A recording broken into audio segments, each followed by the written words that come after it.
Hello, friends. This is Chandrakant from Akulmach Technologies, and welcome to the CEO Roundtable. And quickly, let me invite my colleagues and my friends. First, Mr. Neville Gaunt from UK. He is the chairman of Mindfit Limited. Hello, everybody. Looking forward to today's session. Second, Ms. Kanchan Verma. She is the CEO of Akulmach Technologies. She joins us from India. Hello, everybody. Third, Ms. Farida Charania. She is the CEO of Career Zoom, and she joins us from Singapore. Hello, everyone. Looking forward to this session. And so, welcome all of you. And I want to basically start the ball rolling by connecting with the previous CEO roundtable where we discussed about the elevator pitch. And today we want to touch upon these little nugget of doing business for chief executives. But we want to drive our discussion today towards the investor pitch. So, without further ado, let me invite Farida. What is the difference between an elevator pitch and how investor pitch is very similar to an elevator pitch? You can throw some light on that. Yes, thank you, CK. So, firstly, let me just kind of, bring back some memory. So, people who have watched the last session, we talked about the elevator pitch where we had some very interesting discussion and some interesting ideas. I'm just going to talk about a little bit of a précis on what an elevator pitch is. An elevator pitch is basically a very, very quick, information about what you do and how you want to engage the party who's listening to you. So I would basically divide it in three, statements or rather three questions. And the pitch should not be more than about 30 seconds. So we are basically trying to say, who is your customer? What is their problem? And what do you do that solves their problem? So that's my definition of an elevator pitch, and it's worked very well for me in the last few years. So this is something I like to share.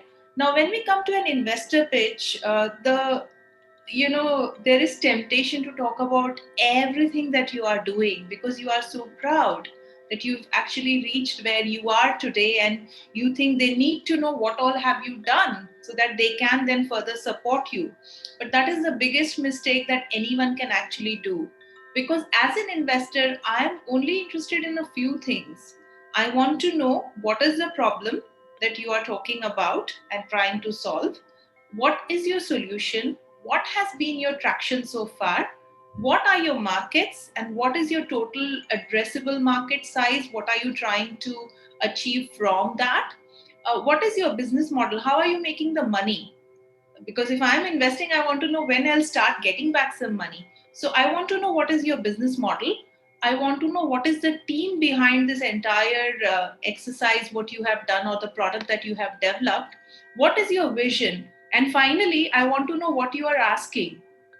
How much money do you need and how are you going to spend it? So that's all I'm interested in.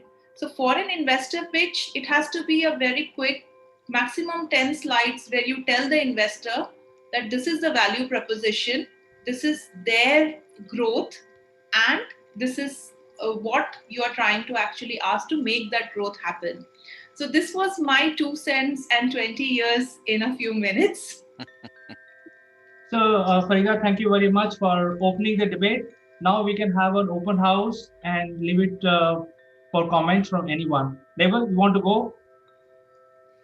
Yeah, sure. It's a great introduction. And as Farida says, her 20 cents over 20 years, it really is as simple as that. And I'm going to go back to a phrase that I learned many years ago, probably last century, so over 20 years. And it was people buy from people. And whether you're in an elevator pitch, whether you're selling something to somebody else, whether you're trying to get an investor to invest in your passion, what you're really going to, you're looking for investment to drive your idea forward, people will buy from people. So they need to understand who you are. So they need to know who you are. They need to trust you.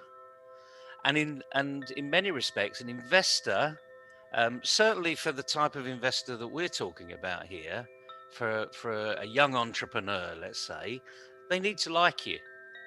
You need to have that dynamic personality that is going to sell your idea, without the investor actually having to get further involved than putting up a bit of money and introducing you to a few of their friends who might be, either potential investors down the line if you need more money, or clients that you're going to sell to. So, Farida says it quite simply. There is no complicated arena here. You don't have to have a 100-page business plan to convince an investor you know what you're doing.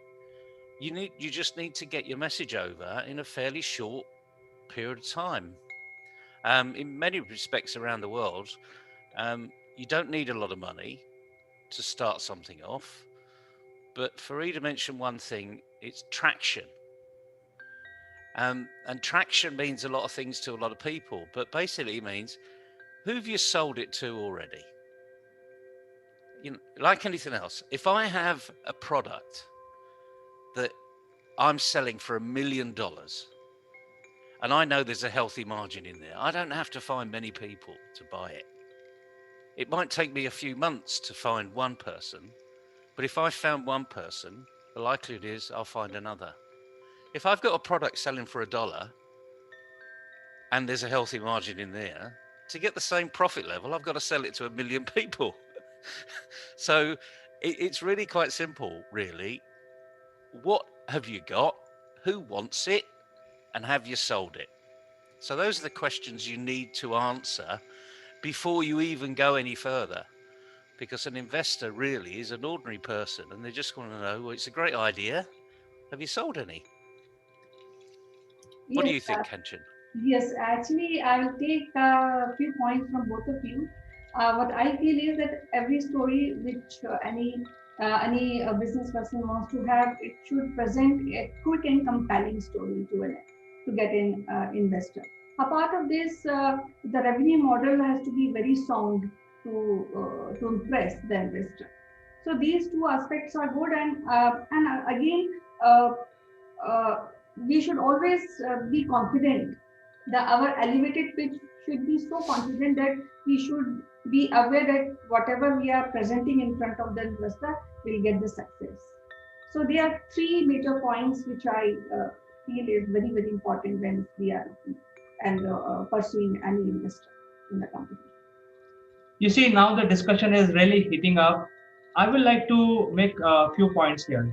See, when we go around and talk to our colleagues, especially, I will just give reference to my interaction with them.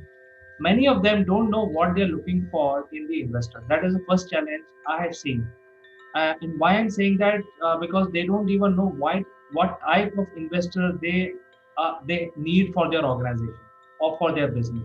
For example, there could be an angel investor, there could be a seed investor, there could be crowdfunding opportunity, or there could be a bank loan. So first off, people don't have that capability to do assessment of what kind of investors they need, how much money they need. In fact, Farida mentioned that you need to know what is the ask. The ask can be only driven if you know what is your expense. And then based on that, you can make a elevator pitch. And for different type of investor, there has to be different elevator pitch. For example, if you think that your project can be funded by a crowd funding, then you have to go and totally make a different pitch, which attracts the crowd to fund your project. And in return, you will give them XYZ. So you need to know exactly, if somebody is giving me $10, what I'm going to give it back to him, if your option is a crowdfunding. If you're looking for a seed investor, then you have a pitch which you have to basically, you're going to live with that investor for a couple of years, for 5 years or 6 years. If you have an angel investor or a VC, then you have to offer them an exit plan. So while you're taking a money right now and you're giving them ask, for example, $2 million, within 2 years, you should be ready to give them in your projection, what is the exit plan? for them, not for you, but for them. So I think these are the things that people should know upfront, what type of investor they are looking for. And obviously, you don't want your investor to break your legs if you're not able to pay. So you have to know exactly what you're getting into. I think these are certain confusions in the minds of the people, uh, especially when they are starting, some sort of an idea or an SME, or if they don't have an experience to look for an investor. I think I just make these points and really expect my colleagues to really heat up and take up these some of these challenges that people have. Thank you, CK. I think this is getting interesting because all of us have a slightly different view as to how we look at it. I think this issue about what the ask is and people not knowing happens when people are trying to raise the pre-seed or the seed round, because after that it's a long grueling journey before you even get to your series A. And by then, as someone who is looking to raise that round, you're very seasoned. You already know what you should be doing, and they have met people like me who have trashed everything they have done and told them, okay, now put it in 10 slides and come back to me. So I think I would like to kind of, give some pointers to first time, entrepreneurs who are trying to raise money. And I have learned the hard way. I've been, kind of really got a tap on my knuckles because I have written like a 50-page pitch when I was raising my first round. And when I actually went to the investor, he was a very kind elderly man. He was 78 years old, and he actually sat me down and he said, you know what, I really like you. If I didn't like you, I would have said, send it to me by email and I would never have come back to you. But I really like you, so I like to give you some advice. I know you're very passionate about what you have done, but really this is of no value to me. I am an investor. For me, the maths is very clear. I have to like you, I have to believe in your product, and I have to believe that it's going to make me money. So that's how I came up with this thing where again, I'm going to stress on the fact that you talk about if you are in the very nascent stages. You've done your family and friends round, you've got an MVP, that's a minimum viable product. Now you are ready to get some external hands involved. Remember that a lot of these investors are sharks. When they actually give you 100,000, they expect a lot.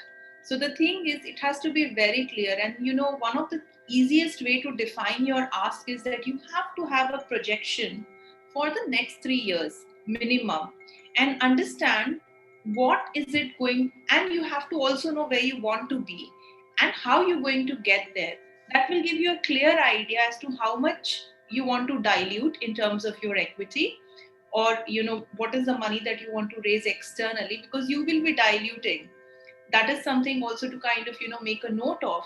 So if you're diluting, if you're going out and giving someone else the power to control X percentage of your company, then you need to be very clear what you're going to ask, how much money you need, and what are you going to do with that money, because the investor will want to know, are you using it for marketing, are you using it for your technology development, what are you going to do with that money.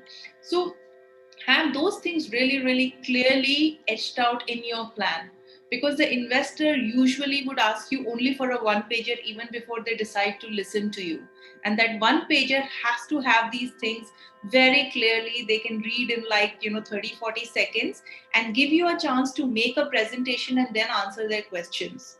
So again, I would come back to the same thing, that be very, very clear. What is the problem you are solving? How are you solving? What is your traction so far? So who are the people who will use it, and who have you sold to? Because that's very important. It's not about the revenue, because you get into the MRR ARR kind of a game only when you reach series A.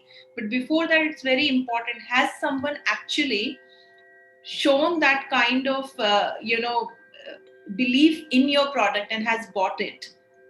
And then what are again the markets, where have you shown some traction and where you intend to actually enter, and what is it that you need for that?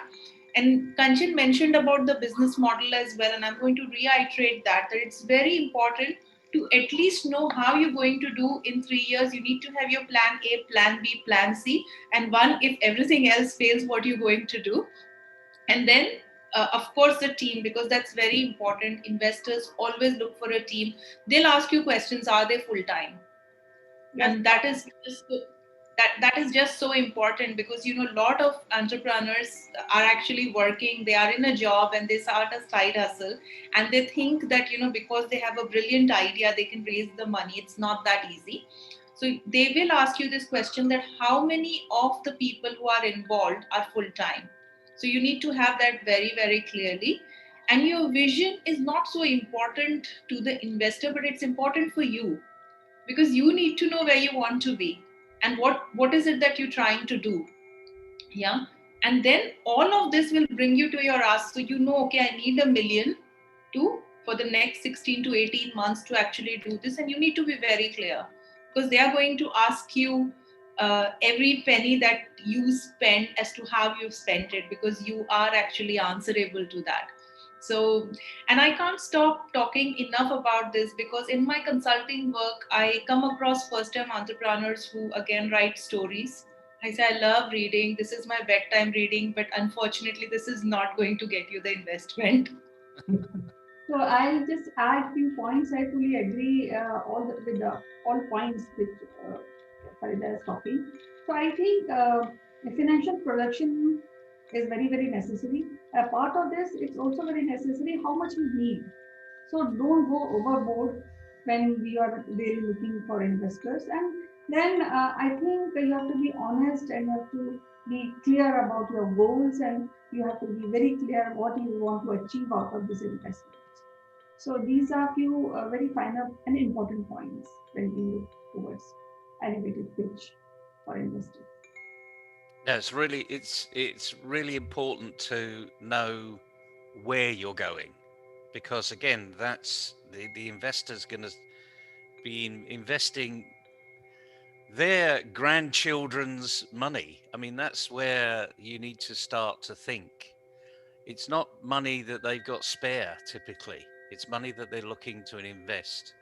And they're not investing for their future. They're investing for their family's future, a lot of these people. I mean, Farida mentioned sharks. And there are lots of sharks out there. There's shark infested waters when you walk into the investment community. But there are lots of investors that want to believe in you. And one of the things that I find a bit surprising, really, for a startup is they've not apart from time, they've not invested anything else in what they've done. So they haven't gone into their savings.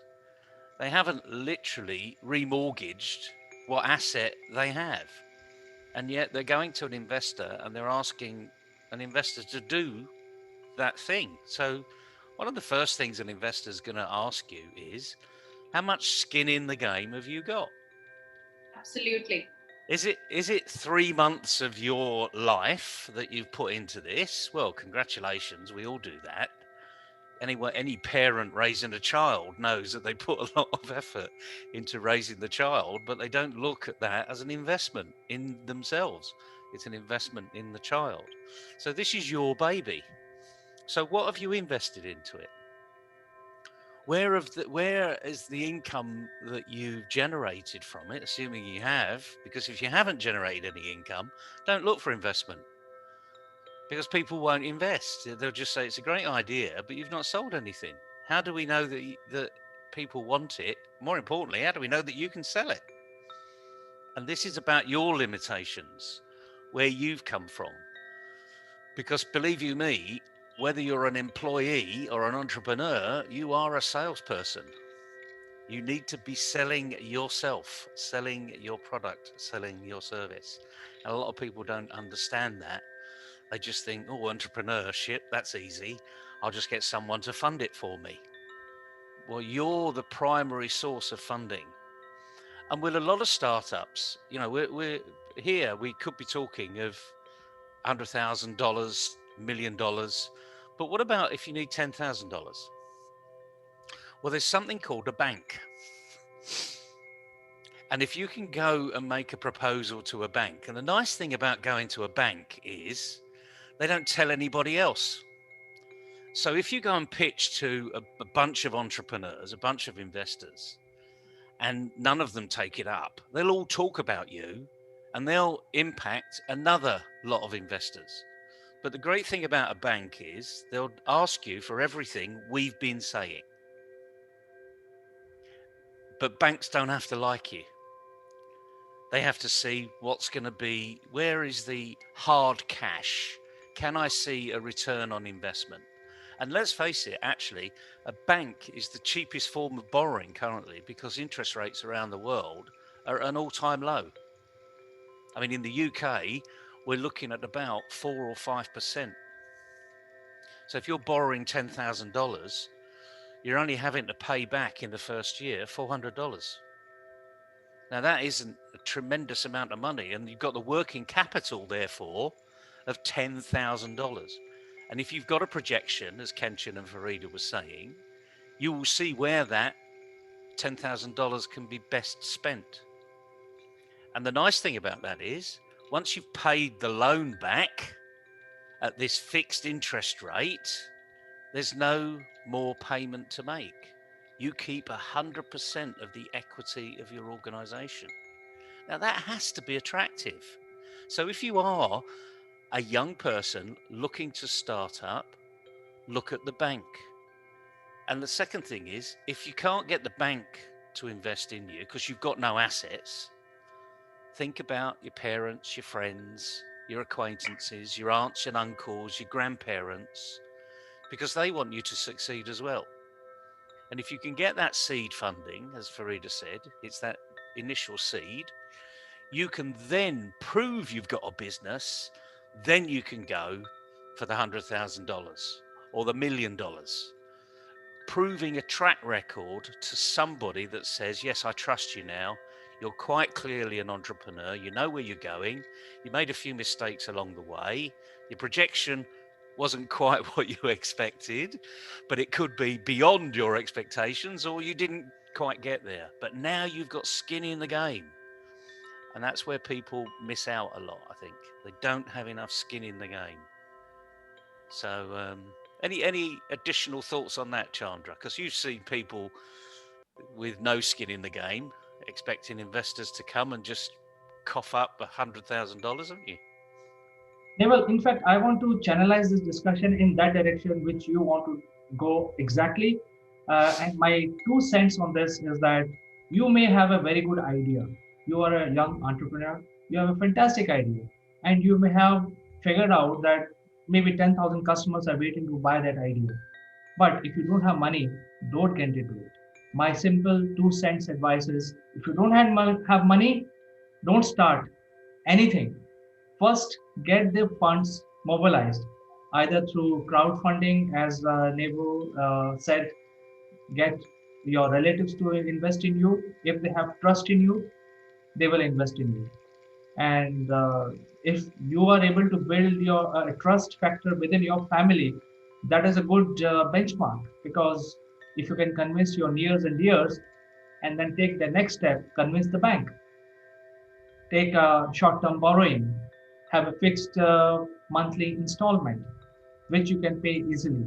And the next step would be to go to an angel investor who will then like the idea that you've got 100 clients, your projection is 10,000 clients, but now you're able to convert 100 clients, and the angel investor is willing to invest and willing to live with you for 5 years or 6 years.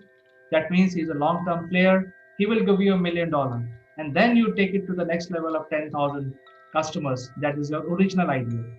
And once you have got that, then you go to a venture capitalist, because venture capitalists, as we have said today, sharks or killer whales. So they will not have patience to stick around with a company for more than 2 years. So they can give you funding of 5 million or 10 million or 20 million, so that you can take your initial 10,000 clients to 100,000 clients. And that is where you need funding. And usually venture capitalists will come and fund you in large dollar numbers. So I think it's a stepping stone. First thing, get your near and dear to invest in you. Go to a bank, get your loans set up, then go to a angel investor, and then go to a VC. I think that is a step. But if you don't have any of that, I mean, if you don't have a crowdfunding, successful crowdfunding within your family, then don't get into any business because you will not succeed.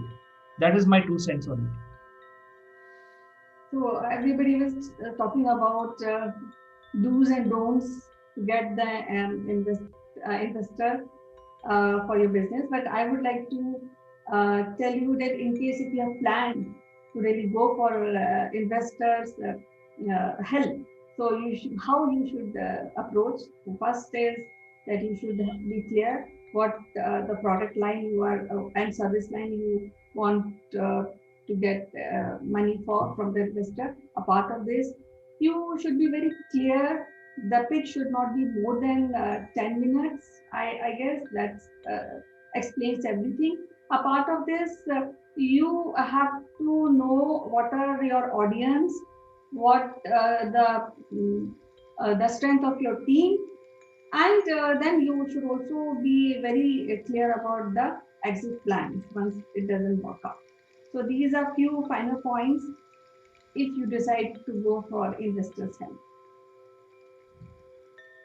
I like to pick up from Kanchan's point about exit. We may not like it, but that's something like when I was saying you have to have a plan. A plan A, B, C has failed. What next?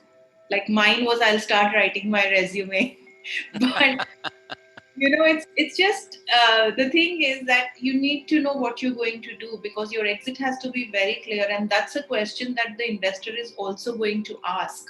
They are going to ask you that once you build a sizable business, what is your exit strategy? There are some people who build companies to run the companies, to build the business. There are some who build companies to sell. So that is also a key, that you need to be very clear what you're going to do in 5 years, 10 years time. Ultimately, the investor wants to see that, as an entrepreneur, you are a good leader. So, someone who knows the way, goes the way, and shows the way. That's how I would put it, because they are very interested in knowing that when the company is not going to go through the same kind of times all the time. Business is going to go up, down, and it's never going to be like in one stable pace. So how are you going to deal with all of those challenges? And this is not part of your investor pitch. This is part of the Q&A, because they are going to ask you these questions as well. So it's important to be prepared for these questions as well.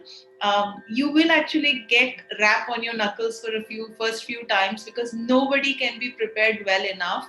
I have done this now for almost 7 years, and I have got shot down so many times, but I have learned the hard way, and I'm hoping to share this with the audience, that it will give you some value.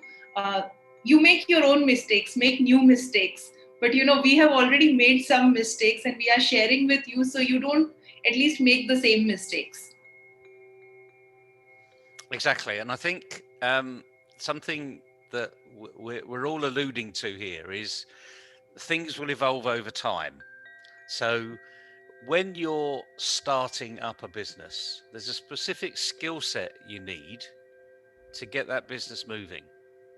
As you move into past the real entrepreneurial risk-taking arena, you need to be moving into stability. And the skill set for that stability section, not that growth isn't still happening, of course growth will happen, but you're stabilizing what you've currently got. The team dynamics need to change.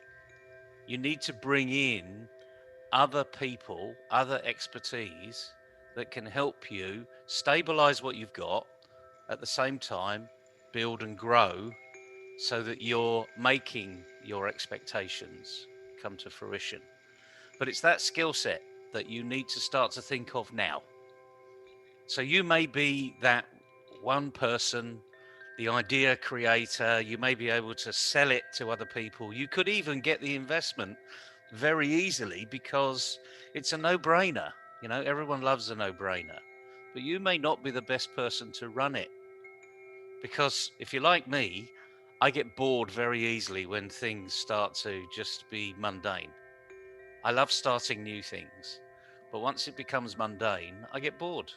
Other people need to take it on. So you need to work out exactly who you are and who are the other members of your team, the dynamics of the team moving forward. So that should be in your planning too. And the thing is, we talked a little bit about exit. Every investor wants an exit. Whether it's a year down the line, 2 years down the line, 3 years down the line, they ask for the exit is because they want to know how, when things don't happen, like COVID, you know, if you were to have opened a restaurant in January of this year, and in the UK, COVID hit about March, it hit Europe about February, March, you'd have been closed down within 6 weeks. What's your exit strategy? What's your ongoing strategy? Because no government could tell you when we're coming out of this environmental problem. So you need to have that resilience, and you need to know just exactly when's the right time to give up.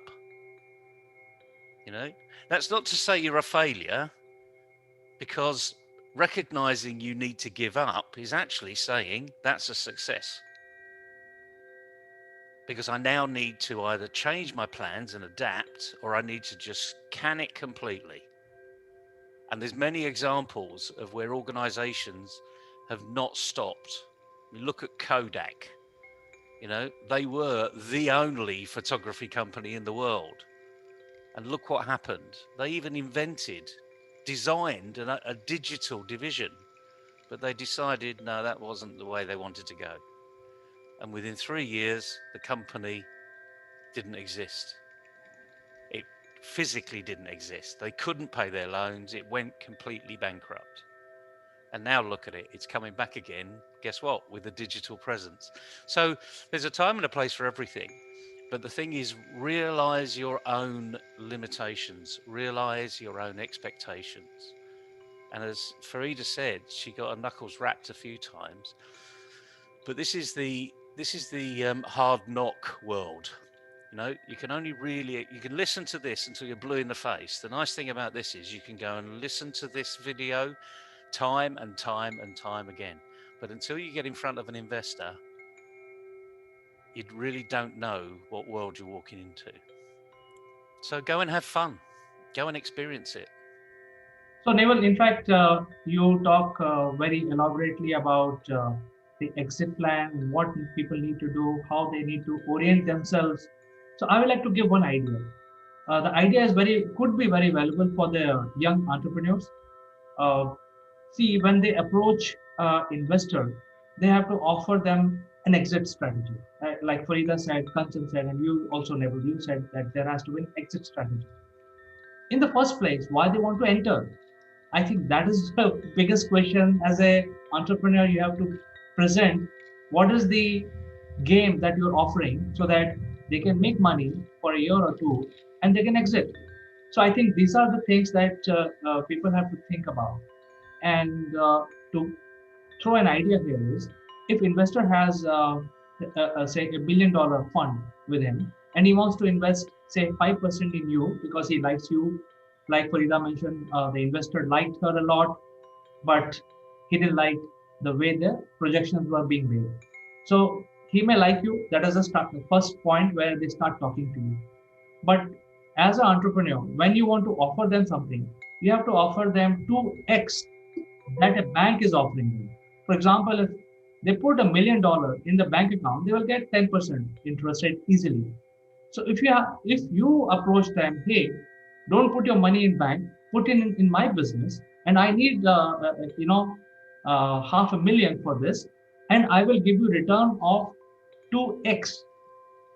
And that is when they get attracted to it, and then they start asking a question, hey, how are you projecting 2x? So I think the first point is before you even approach an investor, you should have a strategy in your own mind that how you are going to make 3 to 4x, or if you have $500,000 with you or X amount of money with you, so that you can keep 2x and you can give your investor 2x. And if you don't have that, please go back on the drawing board, make your business plans properly so that you start achieving that. So I think that's one trick I would like to offer from myself.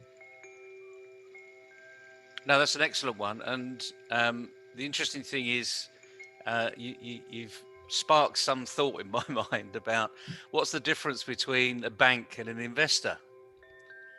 And you just mentioned it. It's literally the investor actually is investing in you. You're the only asset. There is no other asset that you can put up that the investor can snatch afterwards if the company doesn't succeed. However, a banker is looking at collateral, and that collateral has to be hard cash in some form, bricks and mortar, deeds, some shares, whatever it's going to be in other listed companies. So something that's tangible that they can get their hands on if indeed that investment doesn't succeed. So therefore they're looking at a lower return because they've got an asset that they can fall back to. So that, in many respects, that's the reason why I say is put skin in the game, go to friends, family, and other people might say fools, but forget the fools. It's friends and family that you need to go to invest in you because it's your idea. It's a fascinating discussion, everybody. I mean, we could go on forever giving people great advice here, but it's the simple bit. You need to go out and practice it yourself. If this is something for you, don't just dream about it, go and do it. Go and pitch to other people and see whether or not you've got an idea that has value in someone else's mind. Because that's the whole point here. It's not value in your mind, it's the value in somebody else's mind. Whether that's a buyer or an investor. It's called about what does it mean to them. Absolutely. In fact, as Neville said, we can go on. There are several other ideas. Farida, Kanchan, they have all put their skin in the game. They have gone to investors. Myself, I've done that several times, and Neville obviously is an old hat.